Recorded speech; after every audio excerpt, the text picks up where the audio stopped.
აფხაზეთის დე-ფაქტო რესპუბლიკის ეგრეთ წოდებული საგარეო საქმეთა მინისტრის მოვალეობას ოდისეი ბიგვავა შეასრულებს. შესაბამის განკარგულებას ეგრეთ წოდებულმა პრეზიდენტმა ასლან ბჟანიამ 2024 წლის 28 მაისს მოაწერა ხელი. მას შემდეგ, რაც ბჟანიამ დე-ფაქტო საგარეო საქმეთა მინისტრი ინალ არძიმბა თანამდებობიდან გაათავისუფლა, პოსტს დროებით მისი მოადგილე ირაკლი ტუშბა იკავებდა.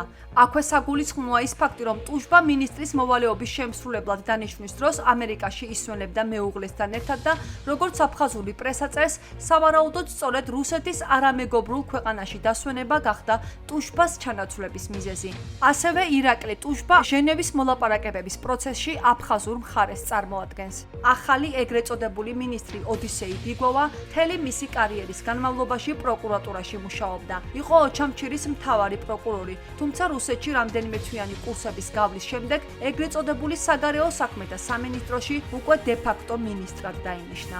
აღნიშნულ ფაქტს ქართველი ექსპერტ-ანალიტიკოსები აფასებენ და აღნიშნავენ, რომ ოკუპირებულ აფხაზეთში მიმდინარე ეგრეთ წოდებული საკადრო ცვლილებები კრემლისგანაა ნაკარნახევი, მხოლოდ სახელების ცვლილება კი იქაურ პოლიტიკურ ამინდს არ ცვლის.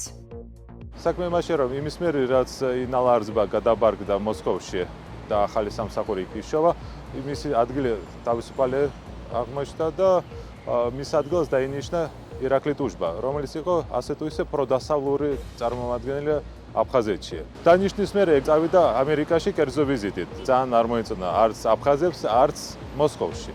და კრემლიდან დარეკეს და მოითხოვეს მისი გათავისუფლება. მის ადგილას მოიყვანეს ოდისეი ბიგვავა, რომელიც მთელი ცხოვრება მუშაობდა აფხაზეთის პროკურატურაში, იყო ოჩამჩირის პროკურორი. და მერე წავიდა მოსკოვში სამუშაოდ, დაბრუნდა საგარეო საქმეთა მინისტრის რანგში.